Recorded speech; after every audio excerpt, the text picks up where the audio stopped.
Hi everyone, I'm Darya. Today I'm going to teach you how to crochet another raffia bag.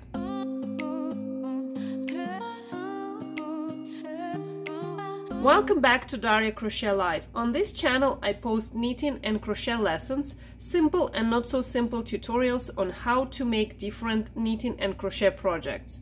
So if any of that interests you, please subscribe to my channel. Alright, here you can see all the materials and tools that we'll need today for our raffia bag. So first of all, let's talk about yarn, and we will work with one of my favorite raffia brand. It is Fibra Natura Raffia. It is 100% viscose yarn, and this ball is 40 grams and it has 99 yards or 90 meters. And they recommend us to use 5mm hook, and that's what exactly we will use today. If you're curious, so this is my color. 116-23, it's a slightly pink color, and for this project I will need 5 balls of this raffia. As I said, I'm going to use a 5mm hook, which is H. I have this hook from Clover, one of my favorite. I really like it. You will also need scissors. You will need tapestry needle. This one is also from Clover. With I like this tapestry needle because it has a really big hole, so it's perfect for raffia, and it has banded tip, which is once again really good for weaving in ends. You will also need a snap.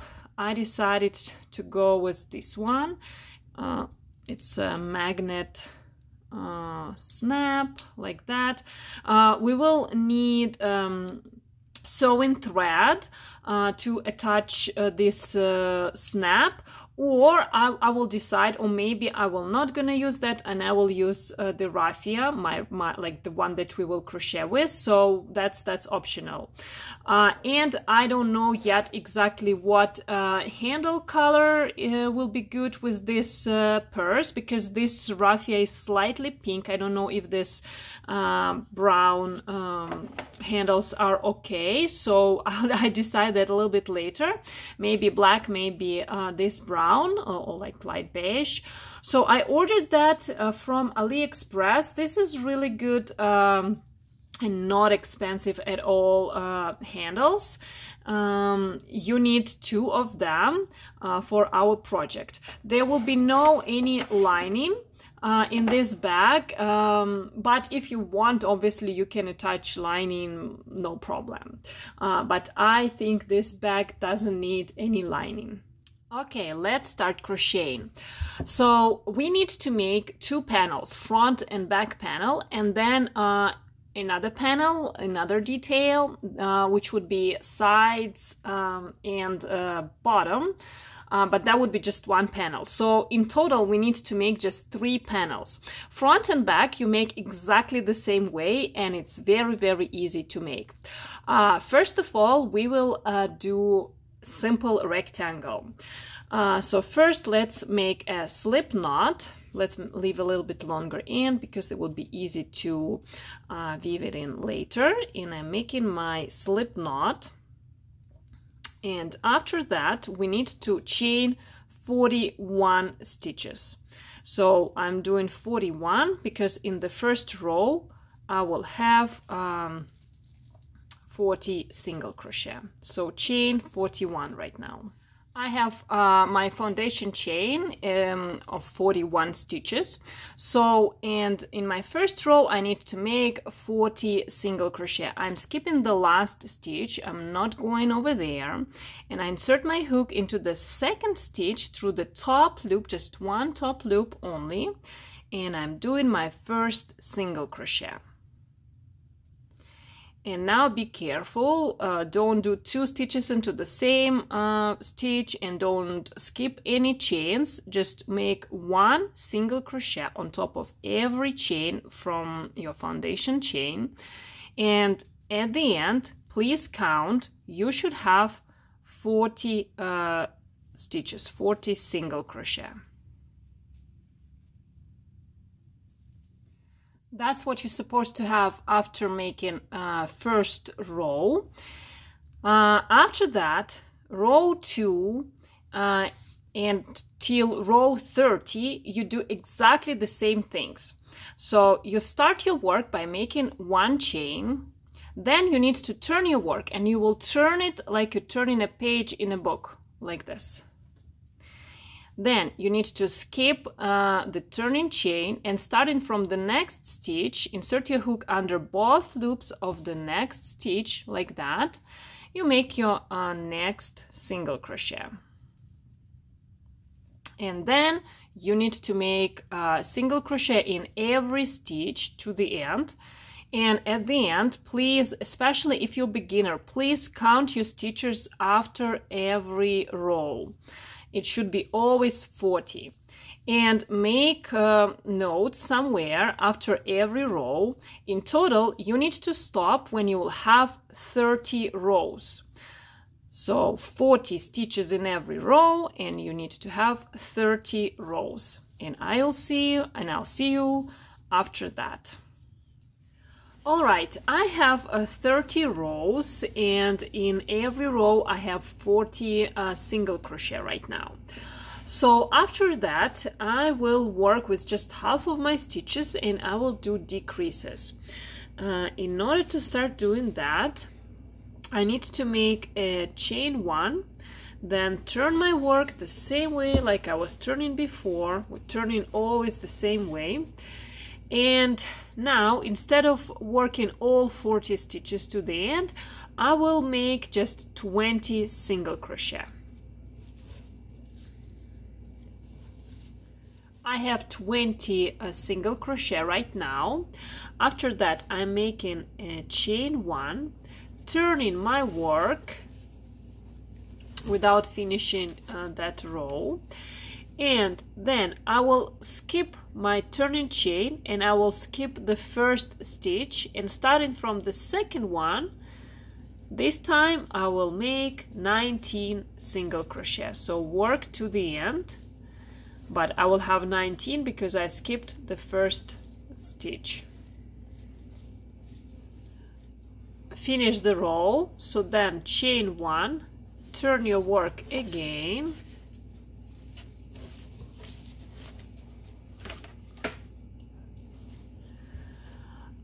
and make 19 stitches. So this time no decrease. Skip the turning chain, and starting from the first stitch, make 19 stitches. So when I'm going towards the center, I don't do any decreases. When I'm turning to the other side, so moving to the edge, I'm making a decrease by skipping the first stitch.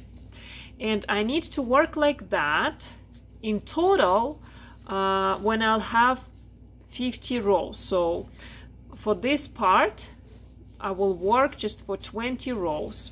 I usually count from the very beginning. It's easy for me to count like that.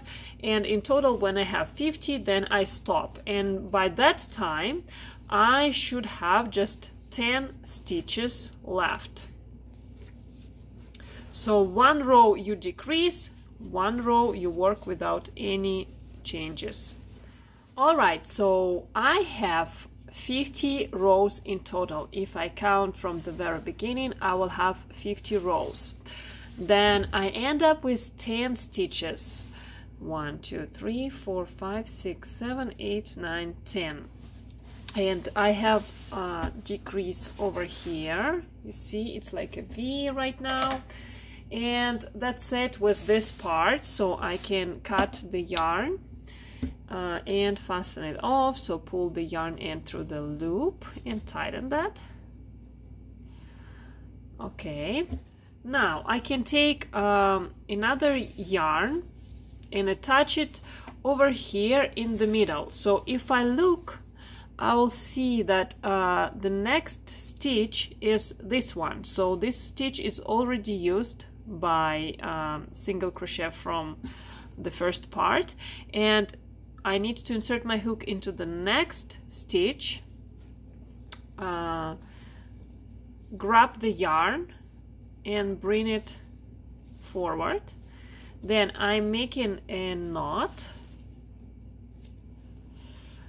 insert my hook into the same hole one more time, yarn over, pull through, have loop on the hook, yarn over, pull through, so making a chain, and then I insert my hook into the same stitch one more time and making a single crochet.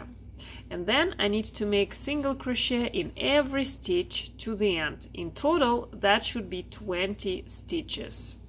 So the rule is the same when I'm going towards the edge, so I don't do any decreases. And when I'll go towards the middle, then I'll make a decrease, and I'll show you how to do that. Amount of rows is exactly the same, so in total there would be, for this part it would be 20 rows, so in total there would be 50 rows if I count from the very beginning. One row I do no decrease, and then I do decrease. So I have 20 stitches right now, 20 single crochet. Then I'm making chain 1, turning my work, and I need to skip the turning chain and starting from the next stitch, from the first stitch, making 18 single crochet. Yes, you were right, so I will stop when I'll have 2 more stitches. So stop 2 stitches before the end. I have 2 more stitches. If I count, I'll have 18 single crochet right now, and now my decrease would be very easy, so I'm skipping this one and I'm making my last single crochet into the last stitch, and right now in total I will have 19 stitches. So then chain 1, turn my work, and don't skip anything, like I just skip the turning chain, and starting from the next stitch, make 19 single crochet. So work like this for in total 50 rows if you count from the very beginning, and make 1 non-decrease and then 1 decrease row, and you need to stop when you will have just 10 stitches left. Okay, I finished the second half with decreases, so I also have 50 rows, and decreases are the same. So if I finish with 10 stitches, if I compare it, it's exactly the same amount of stitches and everything. Alright, so right now I need to fasten off, so leaving a little bit longer end for weaving in later. Pull the yarn end through the remaining loop, and that's it. I need to make 2 exactly the same pieces. That would be front and back. I already made another one. So you will need to have 2 of them exactly the same. Everything is the same. And after that, we need to make another piece, which is super easy. So let's take our yarn and make a slip knot.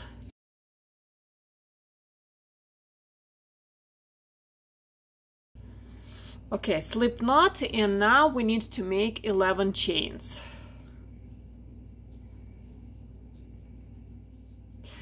Alright, I have 11 chains.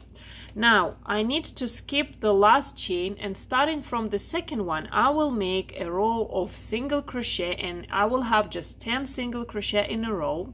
But I don't want to use my front loops, the top loop that I usually use when I need to insert my hook. I will turn my foundational chain, and I will use these back bumps.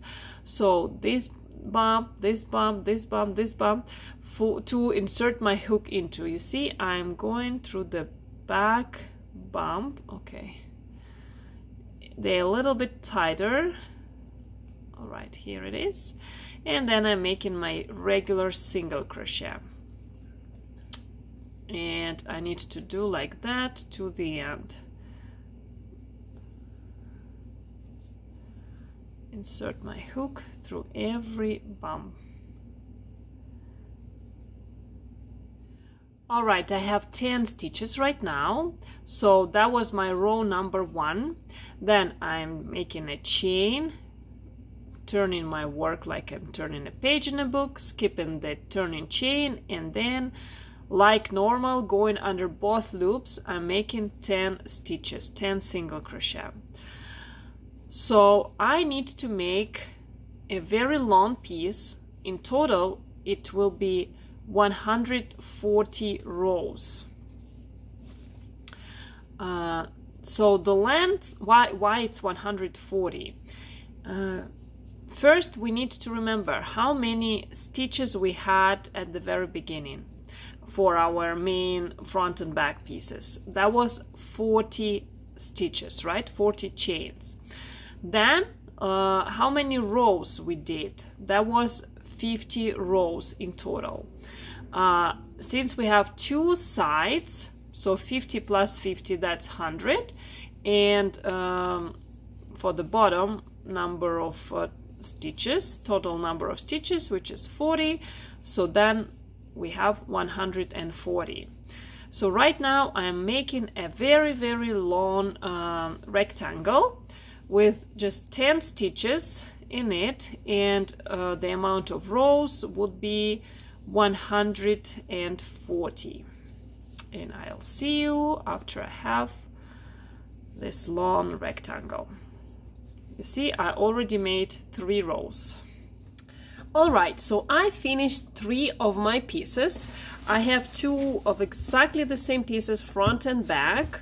And then I have 1 very long rectangle with 10 stitches and 140 rows.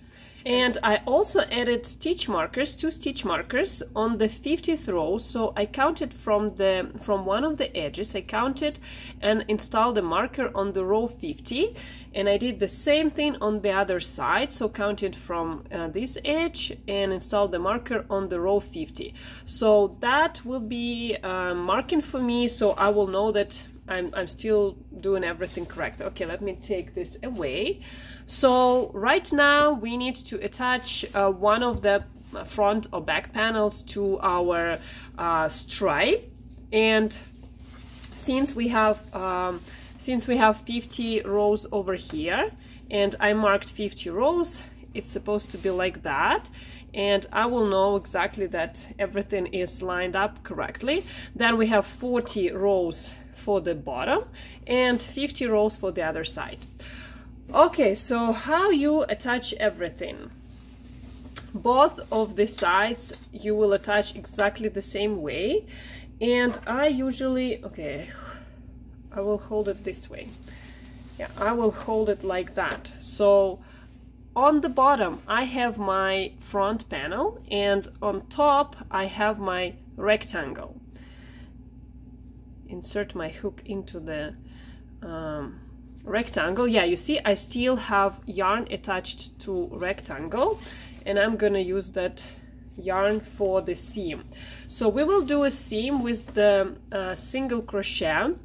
So it's going to be very easy single crochet seam, and it's very easy. So your goal is to align row by row. So last row on this layer should be right in front of the last row on the rectangle. The first thing that we need to do, we need to join these 2 layers together, and I'm inserting my hook right into like last single crochet. I think, okay, I can go in this big hole, that's absolutely normal, and I'll go into big hole in first row as well, yarn over, pull through, and make my first single crochet. So, and after that you need to make 1 single crochet in every row. So that was my first row, this is my second row, insert my hook somewhere there, Here as well, first row, second row, insert my hook into the next hole.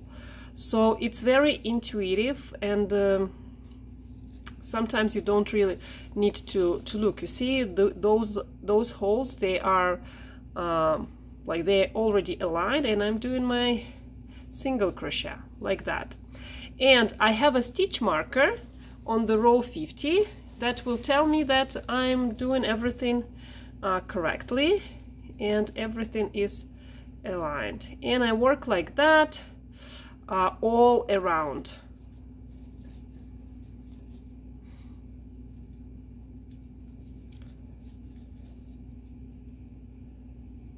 So I already finished my first side, doing the last single crochet, and if I look over here, that's exactly where I was supposed to finish.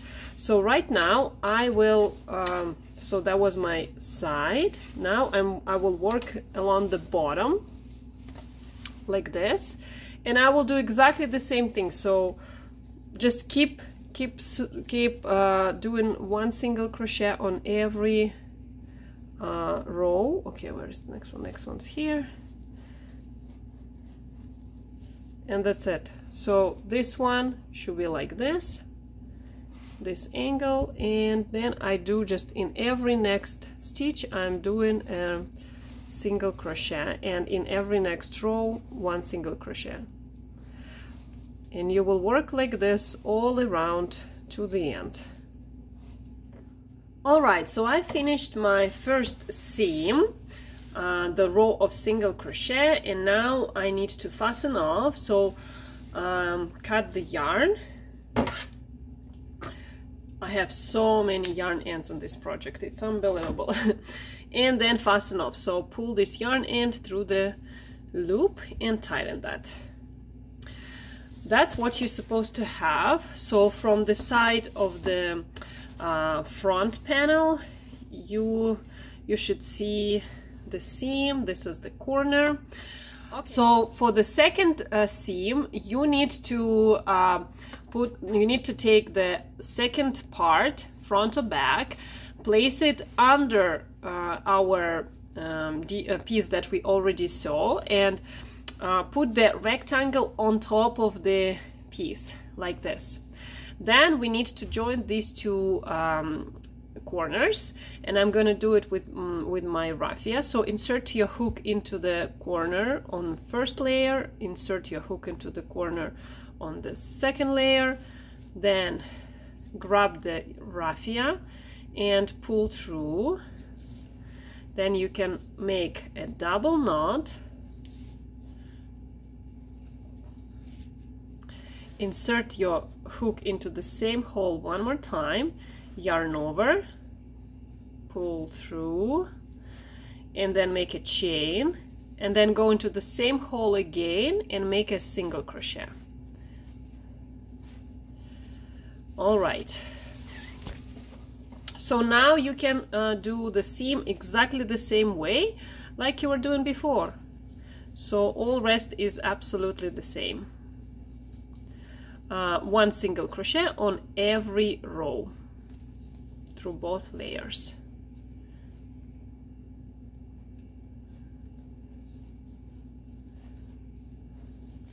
I finished my second seam, so bag is almost done, but I want to make one more, the last row of single crochet all around here. So that would be around the V, just around the top, and that's why I didn't break the yarn.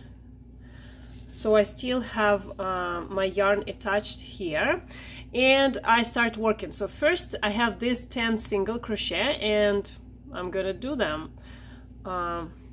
just regular 10 single crochet.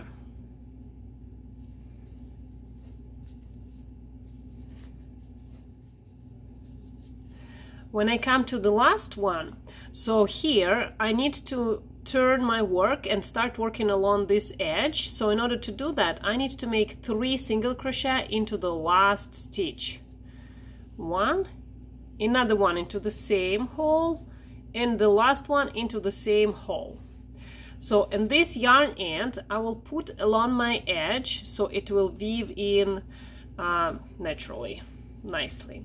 Okay, now I start working along this edge, and I need to make the same idea, so make one single crochet on every row. So I did one when I was doing 3 single crochet. One was kind of going to the first row, so now I need to do along the second row, single crochet, now along this third row. So, and I work like this to this point.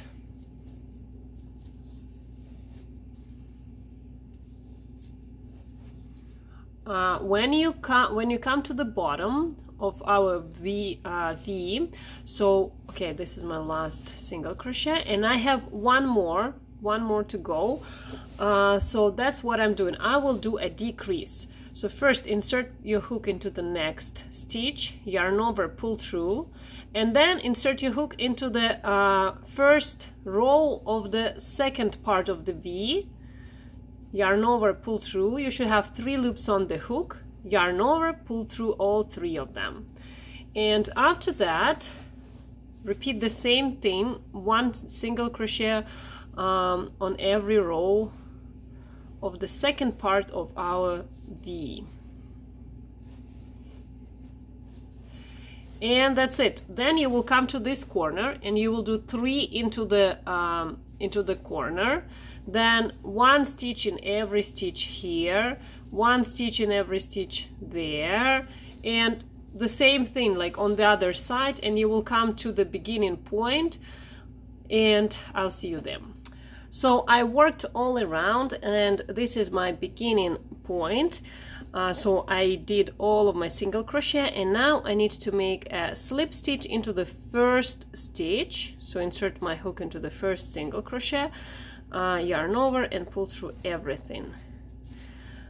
That's it. So now you can take scissors and cut the yarn, fasten off.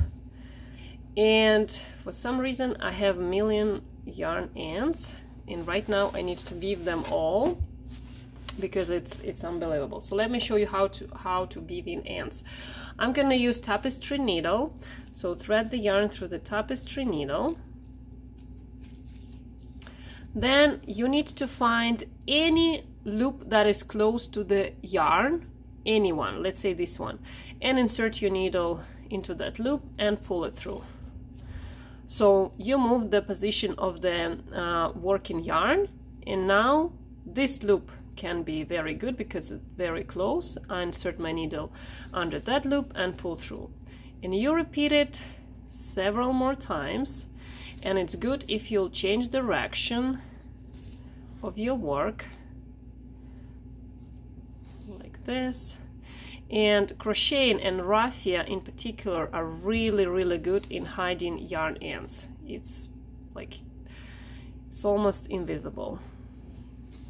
Yeah, after weaving it several times, you can take scissors and cut the excess yarn. And you need to do the same thing with all other yarn ends. And after that, I think it would be better if we'll steam the bag a little bit, at least front and back panels, because that will definitely benefit. And then you need to attach, if you want to attach like this snap or something similar, I'm gonna attach it over here in the middle, just sew it, and then I will attach handles, and that's it. The bag would be ready. All right, so I weaved in all the ends, and I ironed the bag. So I was just ironing like normal, and then I steamed it, and you see, I think it's the fabric is so much better right now. And this is those are the sides. All right, so now I'm gonna attach my snap and handles. All right, my friends, I finished the bag, so I decided to attach brown handles, and this is my magnet snap, working perfect. So I was using the same raffia when I was sewing on the handles, and this time I decided to use the same raffia again to sew this snap. I hope it will be durable. It should be okay. Okay, thank you so much for being with me in this tutorial today. If you have any questions, please leave me a comment. All the links to materials and tools that I was using in this tutorial you can find in the description box below. If you're going to use my tutorial and make the same kind of bag and then you want to post it on Instagram, please tag me. Here you can see my Instagram account. I would really be happy to see what you are doing following my tutorials. Okay, thank you so much for watching. Have a nice day. Bye bye.